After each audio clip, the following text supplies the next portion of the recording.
Hello everyone, the MLG Skylander Man 36 here today, and today we are reacting to Stealth Elf versus Kitana. And yes, it is a Skylander matchup, and I haven't really gotten to do one, and now I'm actually able to. And for once, two characters that I can actually get to talk about. Stealth Elf, the live Skylander of the ever first game, who got an A Series 2 figure, Series 3. She even got a supercharged Stealth Elf, or again known as a supercharger version, known as Super Shot Stealth Elf, which, by the way, really did change her moveset. Also, with this in mind, I played Stealth Elf back when I was young. I remember picking a path for her for my first series, where she just heals over time. And oh my lord, that was overpowered for me. I do remember picking the dummies too. I think it was that same path, or maybe it was I bought an upgrade, and then I did pick a path where she was able to summon dummies to attack the enemies, which it's been a while since I touched her back then, so I might have to replay my Skylander games because it's been a while. And I know a lot that some people can say that Skylanders and Versus are good. It's just who they face. And I think this is interesting for me because Stealth Elf and Kitana are two separate entities with different ability and power. For instance, Kitana, if not unaware of the Mortal Kombat, she is the daughter of Sindel and the adopted daughter of Shao Kahn. Now, in mindset, she rebels against Shao Kahn because she knows her true father, which, if it's funny, hilarious in Mortal Kombat 1 now, that her father's soul is trapped in Ermac, and also, yeah, it is storming outside, so, yeah. Her father got trapped in Ermac with so many million souls. That's just an MK1. But also, when it comes down to their abilities, like I said, Stealth Elf and her have not the exact same weapons as you see Kitana uses fans for her actual weapon choice. And they do have blades on them, so that's kind of more dangerous. And, of course, Stealth Elf with her daggers. But, then again, they also bring up her minigun, which shoots the daggers, which is an interesting choice for this character. Stealth Elf is by far one of my few favorites, and I'm kind of glad to see how this is going to get covered. Anyway, guys, without delay, let's begin the reaction. To Showoff Showdown! In this series, the fighters are called Showoffs, and this is the series for the Showoff Showdown. Now let's meet the Showoffs for tonight's Showdown, shall we? Tonight, we have a battle between two deadly female ninjas. That's right, Stealth Elf versus Kitana. I'll say this much, only one of these ninjas are going to walk away from this battle in one piece. I put links to the analysis on both characters in the description below. Now without further ado, it's time for the Showoff 2 Showdown! Oh my goodness, Mortal Kombat Armageddon? Goodness gracious, I haven't seen this game since I was young.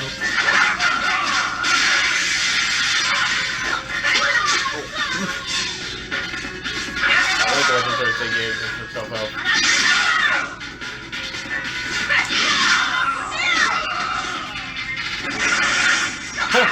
Nice.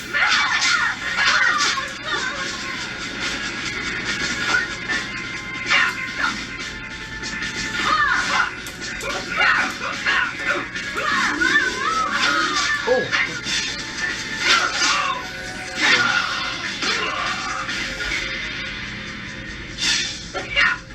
Round 2.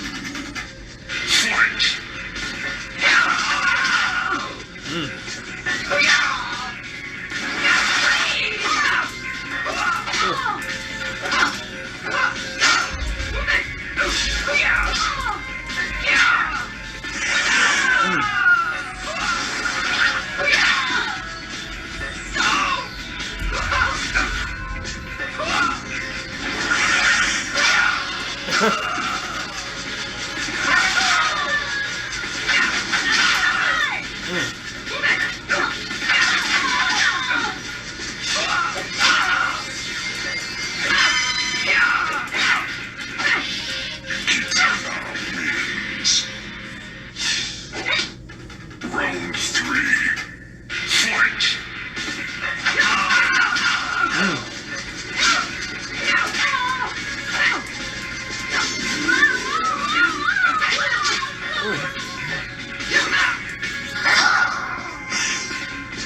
Fatality. Whoa! Okay, I'm not so sure if Skylanders is really a kid's game anymore. I mean, I swear, I have never, and I mean never, seen a kid's game character do that before. That was just brutal. Yet epic. Now, in all seriousness, let's discuss how and why Stealth Elf wins this deadly epic showdown. Now, I have done a lot of research and analysis on this fight, so there was a lot, and I mean a lot of information to cover. So I will try to explain as many details as I possibly can, and I will do so one step at a time. Alright. Now, you may want to get yourself a snack, because this is going to be a very long explanation. I'm a water, so. Okay? Here we go. First off, let's discuss who is more skilled or who has more fighting experience. Now, as we all know, Kitana is a very skilled and deadly ninja warrior who's been around for over 10,000 years. So she definitely has a lot of combat experience. Now, how skilled and experienced is Stealth Elf, you ask? Well, just like Kitana, Stealth Elf is a highly trained ninja who is very skilled and deadly to her enemies.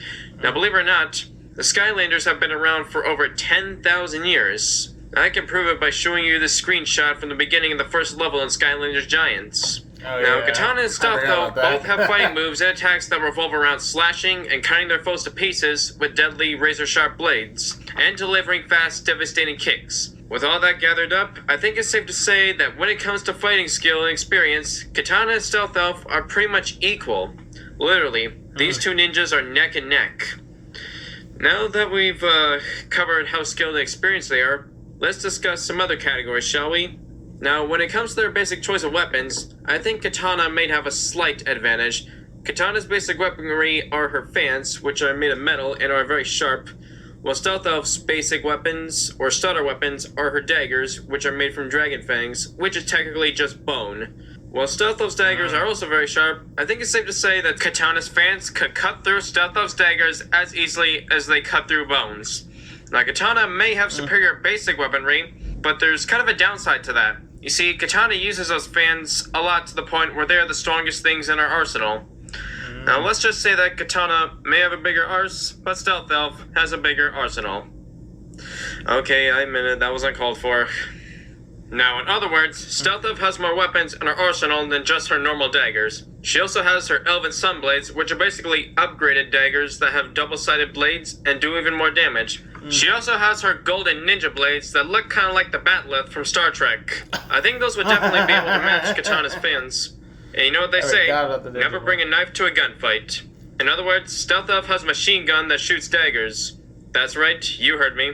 But of course, Kitana is capable of blocking projectiles, so that shouldn't be a big problem for her. But while Kitana's fans are the strongest thing in her arsenal, the most powerful weapon in Stealth Elf's clearly wider arsenal is her vehicle called the Stealth Stinger, which is a magical helicopter that was designed specifically for Stealth Elf to pilot. It can also turn invisible, and it runs on the power of 10 jillion thundervolts.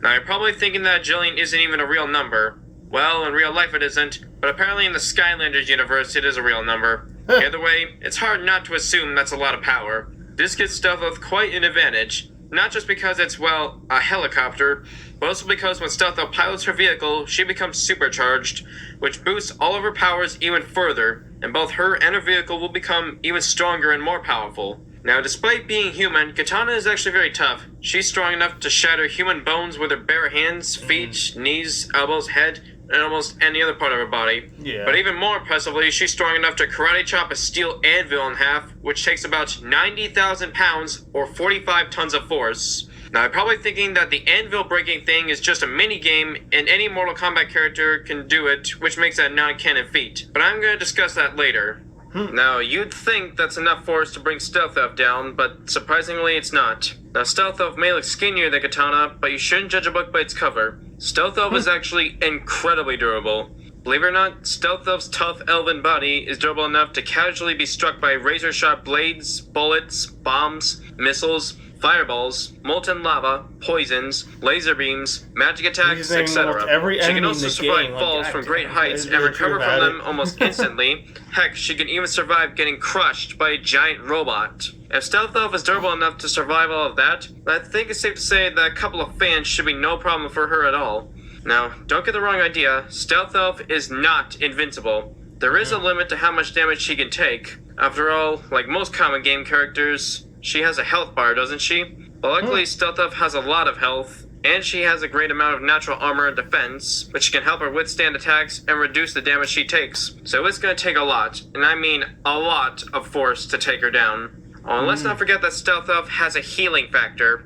Now, Stealth's healing factor is not as strong as, say, Wolverine's, but it is still perfect for healing wounds and regenerating health over time. Now, it's possible that maybe Kitana's X-ray moves might be strong enough to slightly bend Stealth's bones and joints, but not enough force to actually break them apart. Now, Kitana is still pretty strong, and her fans are still pretty sharp, so Kitana is going to have to put in a lot of strength and effort in order for her fans to penetrate Stealth's incredibly tough elven skin. But an even bigger problem for Kitana is trying to land enough good hits on Stealth because of how fast she is. Which leads me to speed. Now, this is no contest. Stealth easily triumphs in speed. Stealth is one of the fastest, if not the fastest, of all Skylanders. Stealth was fast enough to dodge most, if not all, of Kitana's attacks. Because of Stealth's lightning-fast ninja reflexes, not even Kitana's cheap, sneaky moves like teleporting behind your opponent and attacking them from behind would be able to work on Stealth. Although Stealth's mid-air acrobatic moves might leave her exposed to Kitana's pretty kicks, which can theoretically knock Stealth out of midair, giving Kitana the opportunity to levitate Stealth in a tornado and start landing some combos on her. So Kitana may be able to occasionally land a good hit on Stealth, but most of the time, Stealth is just too fast to hit. Also, Stealth can turn invisible and set a decoy of herself running in another direction to fool her opponents so she can ambush them. Because this battle had no prep time, this was something that Kitana was completely unaware of, and she definitely didn't see it coming. Now, because these two ninjas are equally skilled and experienced, Kitana may be able to block some of Stealth's attacks, but once Stealth catches her by surprise, Kitana is going to get hurt, and she's going to get hurt bad. Now let's discuss their feats, shall we? Now, Kitana has fought a lot of very tough fighters in the Mortal Kombat series, but Stealth has also fought a lot of very strong, powerful opponents in the Skylander series as well. A lot of the characters in Mortal Kombat are very tough and hard to beat, and Kitana was able to handle and even beat most of them. But Stealth has taken on much bigger, stronger, and more powerful foes than Kitana has. Stealth has defeated several other Skylanders to be legendary, and she has even fought massively powerful enemies that are like the size of Godzilla, such as the Archean Robot Empire for Skylander Giants, and the Titans from Superchargers, for examples. Stealth has even defeated some of the most powerful and dangerous villains in all of Skylands, including Chaos, Chaos's mother, the Doom Raiders, the Darkness, and more. Besides, like the prelude I've written for this battle earlier stated, Kitana has lost her fair share of fights against just about every single fighter on the block in Mortal Kombat. Which, believe it or not, Stealth usually wins against almost every opponent she fights in the Skylander series. Now, some people are probably thinking Kitana should have won because Kitana has fought gods and Stealth hasn't. Well, that's not entirely true, and I will explain why. First off, these so-called gods in Mortal Kombat series are not as godlike as you think. Remember, none of the characters in Mortal Kombat are exactly immortal. Or in other words, everyone in the Mortal Kombat series can die physically, hence the name Mortal Kombat. Like, it was theorized that Shinnok was probably not in the Battle of Armageddon, though, and that could not have been him. And then again, like, if you actually watch, I remember back with MK 11, his head was chopped from his body, and the body and his head were still moving. They might they might not be, probably not, like, godlike where their bodies can be, like, what I'm trying to say is in a way, is, like, they may not be like, oh, a blade will not cut me down, but they're still somehow, in a way, still moving and breathing. I mean, literally, like, in the chamber during Cassie Cage's story, his head was still moving and breathing. I am pretty sure there are some gods in Mortal Kombat that can still live, even if their body was gone. And that's kind of like in Shinnok's case. I could be wrong, but... In a way, the gods in Mortal Kombat are kind of like the gods from God of War, sort of. These gods are more like demigods. They may possess godlike powers and abilities, but none of these gods are omnipotent, and they're all technically mortal. They can bleed, get injured, and even physically die by having their bodies destroyed. Now, Raiden is one of the most well-known gods in Mortal Kombat, but even Raiden is actually a lot easier to kill physically than you think. And to prove it, I will give you a link to a montage of Raiden's deaths in Mortal Kombat X right here. Feel free to watch it if you want. I highly doubt you'll watch the whole thing since it's a 21-minute video, but you get the point. Anyway, some of you are probably thinking about the time when Kitana fought and defeated Shao Kahn in Mortal Kombat 9. Well, yes, that is a pretty intense feat. After all, Shao Kahn has proven to be one of the strongest, if not the strongest being in the Mortal Kombat universe. But believe it or not, Shao Kahn isn't really that much of a god, if you think about it, and he isn't exactly immortal either, technically.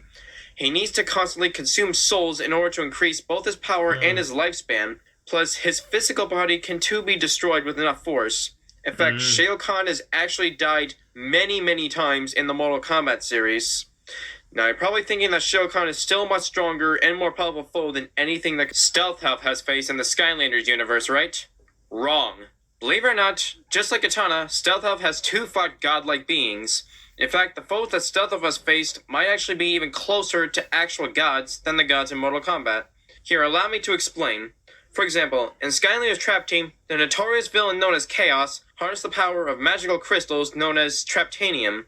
Traptanium is said to be the most powerful source of magic in all of Skylands, and has been clearly stated multiple times in Skylanders Trap Team that Traptanium has limitless power.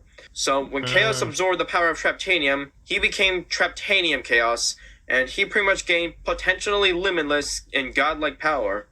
Traptanium has limitless power. We must stop Chaos before he can charge himself up even further. Otherwise, he will be nigh unstoppable. Traptanium Chaos is extremely hard and even almost impossible to beat, especially if you're playing on Nightmare difficulty during the boss battle in Skylanders Trap Team. But after a long and extremely hard epic battle, Stealth is able to eventually defeat Traptanium Chaos and save Skylands once again. But that's not all. One of the toughest and most dangerously powerful threats that Stealth and the Skylanders have ever faced was none other than the Darkness. The Darkness is a godlike entity of pure evil. Not only can the Darkness literally eat the sky, but he also has the power to consume and destroy every world in the entire universe. Basically, the Darkness is like the Skylanders version of Galactus. Don't believe me? Then just watch this clip. That's why we're supercharged with love. You got to... Oh, Lord. You didn't really think this was over, did you? You can't defeat me, fools! Skylands is doomed, and the universe is mine. All shall fear and obey me. I am the Darkness! Quickly, Portal Master! The Darkness is free! You must find a way to destroy it before it can escape and threaten every world in the universe! Everything that you have learned on your journey has prepared you for this moment. The malevolent reign of the Darkness must come to an end, or we are all lost. Your greatest battle awaits you, Portal Master!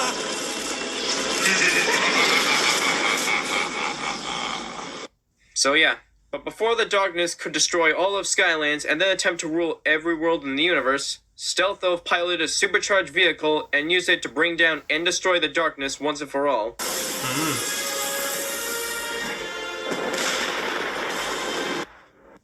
Oh, but let's not forget about the most recent and possibly most powerful form of chaos that Stealth and the Skylanders have ever had to face, also known as Super Chaos. Now yes, I know that he looks just like a Super Saiyan God Super Saiyan, but that's not what I'm talking about. That is. Super Chaos is Chaos's latest and possibly most powerful form yet from Skylanders Imaginators. This form of Chaos is powered by Imaginite, aka Mind Magic, which is a type of magic unlike any other that was used by the Ancients, who are basically the gods who created Skylands. That's right, unlike the gods from Mortal Kombat, the ancients from Skylanders are literal gods. Or at least they are closer to actual gods than the gods in Mortal Kombat. Anyways, the ancients used the power of mind magic to create all of Skylands and the entire Skylanders universe. I just happen to be the smartest, most powerful brain in the known universe. Now, in the game Skylanders Imaginators, Chaos was actually teamed up with one of these ancients. And that's how Chaos was able to achieve this godly form. With the help of one of the ancients, Chaos was able to not only create his own evil Skylanders called Doomlanders and make them even more powerful, but also harness the full power of mind magic, and he essentially became a god. But despite Super Chaos being as powerful as a god, and having a powerful army of Doomlanders, Stealth Elf was still able to take out his army and defeat Chaos once again. Eventually. Now, I know some of you might be thinking, which brings me to game logic. It's time to discuss the logic in both the Skylanders and Mortal Kombat video games. Now, some of you are probably thinking that you can use any Skylander to fight the godlike villains I mentioned earlier. Well, if that's what you're thinking, then, well, I guess you're right. But believe it or not, this kind of character logic is no different from Mortal Kombat's character logic, and I will explain how and why these two kinds of character logic in both video games are not so different from each other. Now, of course, all Skylanders are great legendary heroes, which includes Stealth Elf. Well, let me put it to you this way. If all of the other Skylanders can fight these godlike foes, then Stealth Elf can do it too. In fact, because Stealth Elf is a member of Eon's Elite, the strongest of all Skylanders, she can most likely do it better than most of the other Skylanders can.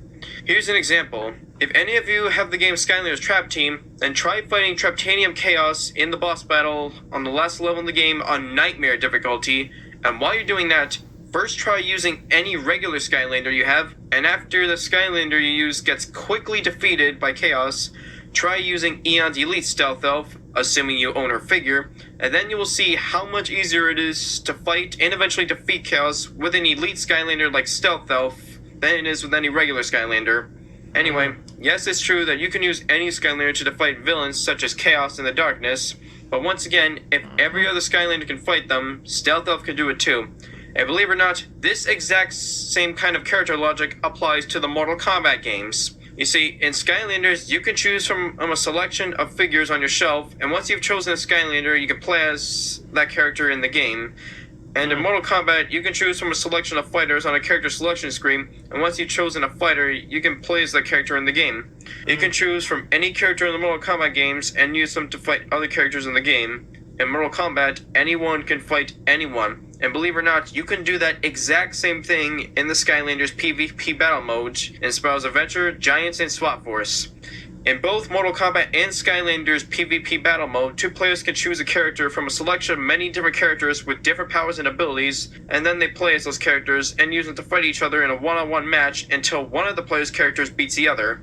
And just like how you can use any Skylander to fight and defeat villains such as Chaos and the Darkness, you can also use any Mortal Kombat character to fight and kill Mortal Kombat villains such as Shao Kahn. Now yes, I am aware that there was technically a bit of a plot and personal fight between Kitana and Shao Kahn in Mortal Kombat 9, but in the Mortal Kombat series itself, you can actually use any character in the Mortal Kombat series to fight and kill Shao Kahn. And to prove it, I will give you a link to another montage of fatalities, but this time with Shao Kahn being killed by every character in the Mortal Kombat series. See for yourself. Now this proves that just like how you can use any Skylander to defeat villains such as Chaos and the Darkness, you can also use any fighter in Mortal Kombat to kill Shao Kahn. So if you think about it, the Skylanders in Mortal Kombat games aren't really that different from each other. Sure, one of them is rated E and the other one's rated M, and one of them has a lot more blood, gore, and realistic violence, while the other has a lot more of a fantasy and adventure aspect to it. But when it comes to choosing from different characters and using them to fight other characters, enemies, final bosses, and other stuff like that, these two games both have the exact same kind of logic. Not to mention, like I said earlier, you can also use any character in Mortal Kombat to karate chop a steel anvil in half. So if we're applying that logic of being able to kill Shao Kahn using any character as a feat for Kitana in this matchup, then why not count the anvil break as a feat for her as well? But of course, even if we do include the anvil break feat for Kitana, it's still not enough for us to fully take down Stealth Elf, and I've already explained why. If you've forgotten why, then you can always go back if you want to. Hey, I just thought of something else. Now, I'm not sure if this counts as a factor for this battle or not, but even if it doesn't, it's still interesting to know anyway. Stealth Elf is an elf. Why am I telling you this? Because, according to mythology, elves are known to be one of the wisest of all creatures. In fact, here's a descriptive definition on elves that I found that might explain better than I could. An elf is a mythical creature of German mythology / paganism, which still survives in Northern European folklore. In Norse mythology, they were originally a race of minor gods of nature and fertility. Elves are often pictured as youthful-seeming men and women of great beauty living in forests and other natural places, underground, or in wells and springs. They have been portrayed to be long-lived or immortal, and they have magical powers attributed to them. Following the success of J.R.R. Tolkien's epic work, The Lord of the Rings, wherein a wise, angelic people named elves play a significant role, they have become staple characters of modern fantasy. Now, I don't know about you, but those qualities and characteristics stated in that definition sound a lot like Stealth Elf to me. Now, if you watch movies like The Lord of the Rings and The Hobbit, you'll know that elves are capable of doing some pretty crazy things. Plus, elves are superior to men in almost every way. Also, elves are technically immortal, and by that I mean they're timeless. They can live for centuries without aging because they have an infinite lifespan, and they never age. How do you think Stealth Elf was able to live for over 10,000 years without aging even one bit? Exactly. Now, of course, elves can live forever, but they can be killed physically. But of course, Stealth Elf is no ordinary elf, and it's going to take a lot of force to take her down. Now, Kitana may have enough strength and force to potentially hurt Stealth Elf, but sadly, she just doesn't have enough to actually kill her. Now, as I've stated before, Stealth Elf is a member of Aeon's Elite, which means she is one of the strongest and most powerful of all Skylanders. In fact, you won't believe me when I say this, but Stealth Elf is actually stronger than Spyro the Dragon. What a load of bullshit. See, I told you wouldn't believe me. Believe it or not, Stealth Elf technically is stronger than Spyro, and I can prove it. I'm probably wondering, how strong does this make Stealth Elf? Well, first, let's take a look at Spyro's physical strength, shall we? Okay, so Spyro has the strength to sprint charge with enough force to break through 10 meters of solid granite, which is the equivalent of about 8,000 tons of force. And believe it or not, that's just the classic Spyro, who is technically the weakest incarnation of Spyro. As Spyro has evolved, he has kept getting stronger within every game he's in. His latest and strongest form, known as Aeon's Elite Spyro, is at least 3 times stronger than every previous form and incarnation of himself. Now, if we lowball Spyro's strength to an exact minimum, this means Spyro has the striking strength to charge with, at the very least, 24,000 tons of force. Heck, he could probably do even more damage than that, especially since he's now even stronger than the giants, who have the strength to lift and haul whole entire islands. So how strong does this make Stealth Elf? Well, let's take a look at their stats, shall we? As you can tell, Spyro and Stealth Elf stats are measured on a scale of 1 to 500, so after counting fractions and turning them into percentages, this is how much Stealth Elf has compared to Spyro. Stealth Elf has about 20% more strength and power than Spyro. She has 22% more armor and defense than Spyro, but she has only 2% less luck than Spyro, but that's not a major disadvantage for her at all. So as you can tell, Stealth Elf has most of the advantages over Spyro. In fact, she's actually capable of beating Spyro in a one-on-one arena battle. And to prove it, here's a link to a video of a one-on-one arena battle between Spyro and Stealth Elf in their strongest forms. Now, on another note, according to their stats, Stealth Elf's speed and agility is actually equal to Spyro's. But in a way, Stealth Elf might actually be faster than Spyro. Believe it or not, Stealth Elf once beat Spyro in a race. In fact, I'll even show you that footage right now to prove it. All right, Stealth Elf, let's do this. This time, try to keep up. Oh, Don't get too Lord. confident, Spyro. I've got a new strategy this time. On your mark. Get set.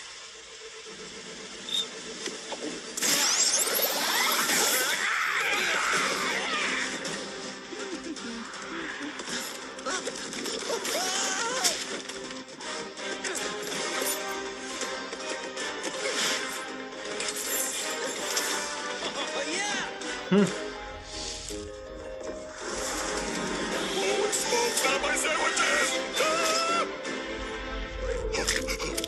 Easy there. Daddy's got you.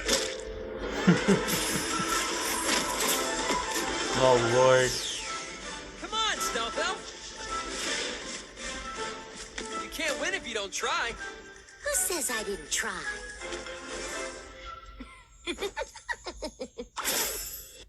Did you see that? Stealth Elf was so fast that Spyro didn't even see her cross the finish line. Probably because he was distracted by Stealth Elf's decoy, but still, that's pretty fast.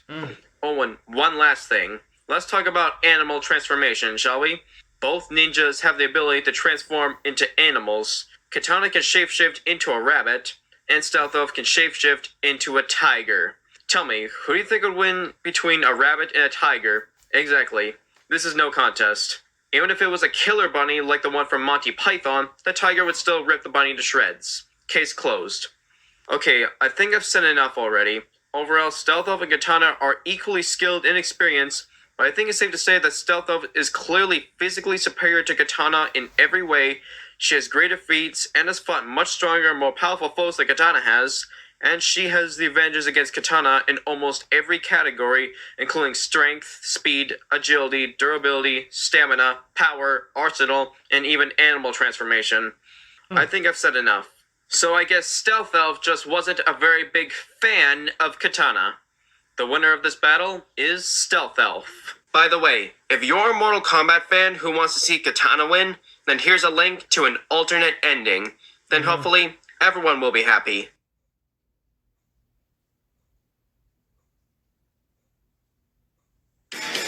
Got any ideas for Showoff Showdown? Then let me know in the comments below. And hopefully, I just might do them. Now stay tuned for the next episode of Showoff Showdown! Alright.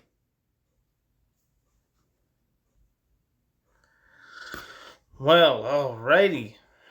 That was Stealth Elf versus Kitana. See, for me in general, with Skylanders, if you are going based on their own abilities, there could be something unique.